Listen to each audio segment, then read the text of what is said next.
People in the small desert town of Redstone, Arizona, still talk about the day an elderly couple bought an abandoned house for $8 and accidentally uncovered a secret that had been buried for nearly 2 centuries. A secret that experts later said could have changed who owned half of the valley if the couple had chosen to claim it. At the time, though, no one believed that anything remarkable could come from the crumbling little structure hidden behind a dying orchard on the edge of town. In fact, most people thought Walter and Eleanor Brooks had simply lost their minds. The house, if you could even call it that, was barely more than a leaning wooden cabin. Its roof sagged. Its windows were broken. Its walls were tangled with thick vines that had grown over it like nature itself was trying to hide it from the world. Locals drove past it every day without even noticing it anymore. But what no one could imagine was that inside that forgotten building was something that would eventually rewrite the history of Redstone itself. Before we get to the moment when Walter and Eleanor finally opened the door and stepped inside for the first time, you need to understand how two people who had once lived a quiet, comfortable life ended up spending their very last $8 on something the entire town considered worthless. Just 3 months earlier, Walter Brooks had been sitting in the passenger seat of his old pickup truck in the parking lot behind a closed hardware store, staring at the steering wheel while Eleanor tried to pretend she wasn't crying. They were both in their early 70s. Walter was 73, and Eleanor had turned 70 just a few weeks before. Neither of them had ever imagined that after 50 years of marriage, they would be sleeping in a truck. For most of their lives, they had been ordinary working people. Walter had worked in maintenance at Redstone High School for almost 30 years, fixing broken lockers, repairing plumbing, and clearing snow from the sidewalks every winter morning before the students arrived. Eleanor had worked part-time at the town library, shelving books and helping children find stories they loved. Their life had never been luxurious, but it had been stable. They owned a small house on Cottonwood Street, paid off after decades of careful saving. They had a modest retirement fund. They believed they had done everything right. Then Walter got sick. The diagnosis came suddenly.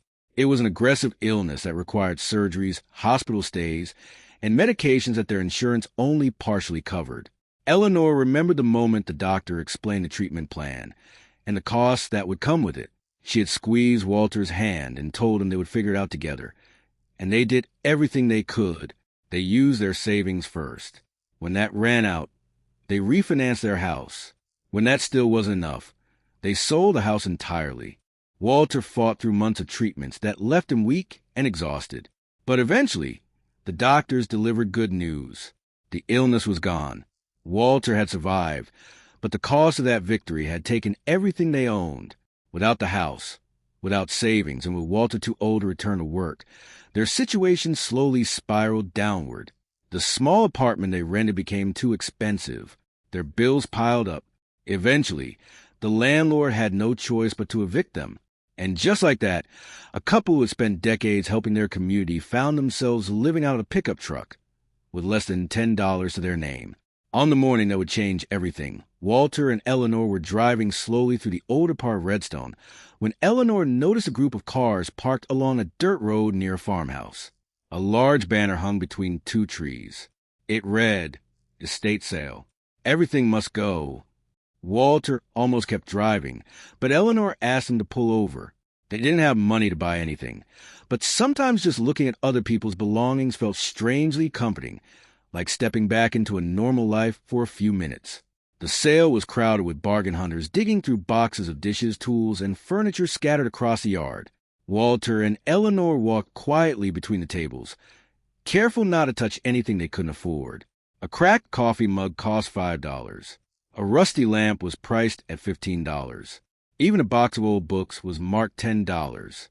They were about to leave when Eleanor noticed a small handwritten sign nailed to a tree near the back of the property. The sign pointed toward a patch of overgrown land behind the farmhouse.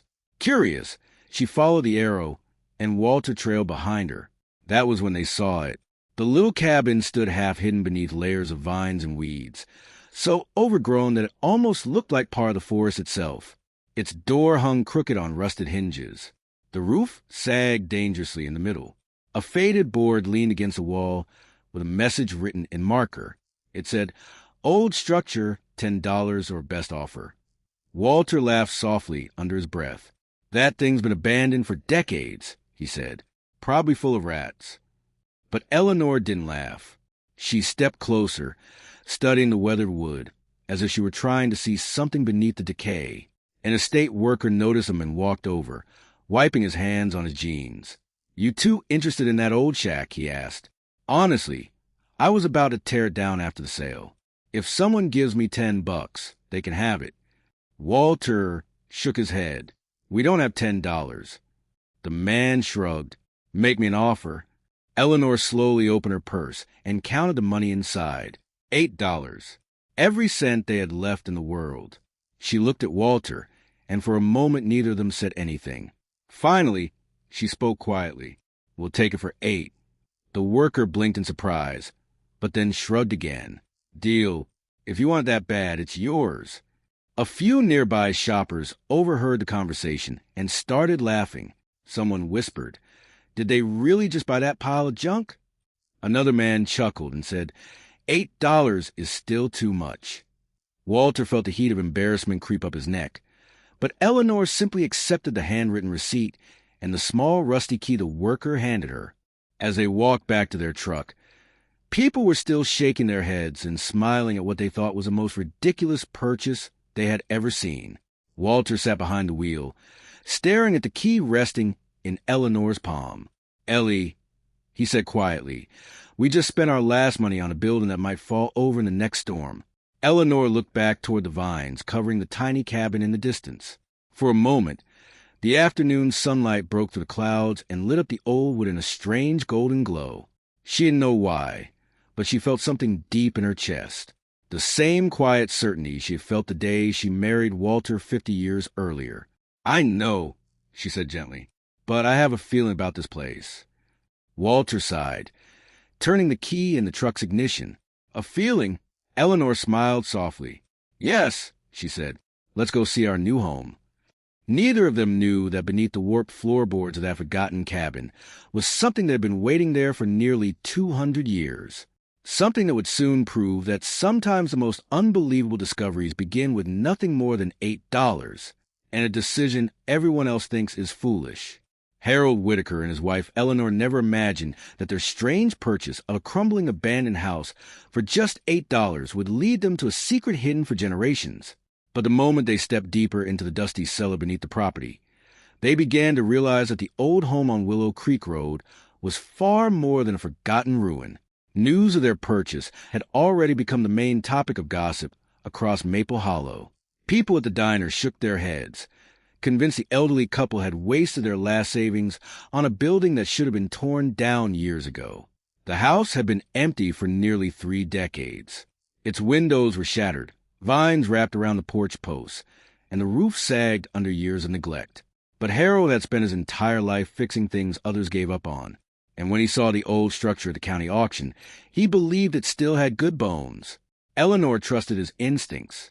With a simple nod and a quiet smile, she encouraged him to place the small bid. When the auctioneer's gavel came down and the property became theirs, the crowd chuckled at the odd decision, but Harold and Eleanor felt something different. A quiet sense that the house still had a story left to tell. Inside, the air smelled of dust and old wood. Some light pushed through broken windows, casting long beams across the worn floors. As they explored the rooms, Harold noticed the careful craftsmanship in the trim and beams, signs that someone had once taken great pride in building the home. Most of the furniture had collapsed into piles of rotting wood, and the kitchen cabinets barely hung from the walls. Yet Eleanor couldn't shake the feeling that something about the house was unusual. The strange discovery came when she stepped into the narrow back hallway. One of the floorboards sounded hollow under her foot. Harold knelt down and tapped the plank again, listening closely. After a moment, he pried the board up with a rusted tool he had brought along. Beneath it was a small wooden hatch, nearly hidden beneath years of dust and warped boards. When they opened it, a narrow staircase descended into darkness. Harold switched on his small flashlight and carefully made his way down, and Eleanor followed behind him. The cellar was surprisingly dry. Its rough stone walls were lined with old wooden shelves. Most of the shelves were empty, but several held small glass jars and bundles. of rolled parchment tied with thin string. Eleanor carefully opened one of the fragile papers and read the neat handwriting aloud. It appeared to be part of an old journal written by a man named Daniel Mercer, who had once lived in the house decades earlier.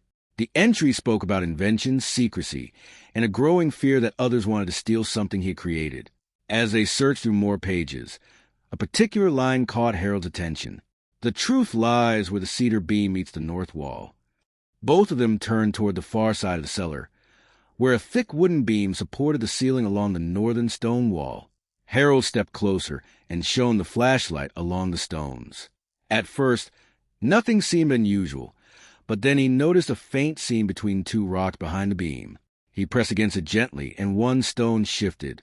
With careful effort, he pulled it free, revealing the corner of a small iron box hidden inside the wall. Eleanor's breath caught as the metal edge glinted in the flashlight's beam. After decades of silence, it had waited beneath a forgotten house, a house that everyone believed worthless.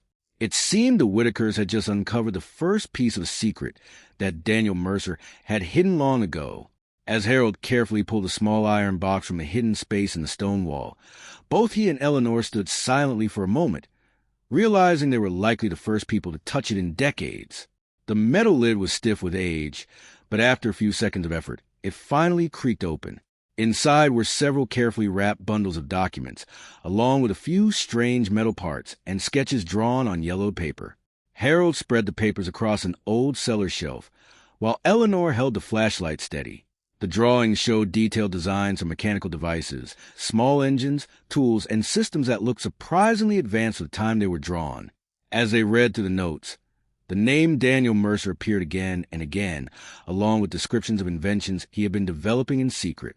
One page explained that Mercer had feared powerful investors wanted to take control of his work, so he had hidden the designs inside the house before suddenly leaving Maple Hollow. What Harold and Eleanor slowly realized was that the papers described early versions of tools and mechanical systems that later became widely used in farming equipment. Mercer had likely been years ahead of his time. Over the following weeks, the Whitakers shared the discovery with a local historian, who confirmed that the documents were authentic and historically valuable. Soon, experts arrived to examine the designs, and the quiet little town that once laughed at the couple's $8 purchase suddenly found itself in the middle of an incredible story. The abandoned house was eventually recognized as an important historical site connected to Daniel Mercer's forgotten innovations. For Harold and Eleanor, however, the greatest reward wasn't the attention or the value of what they found. It was the simple satisfaction of knowing they had trusted their instincts when everyone else doubted them. The old house on Willow Creek Road, once considered worthless, had been waiting patiently for someone willing to look beyond its broken windows and dusty floors.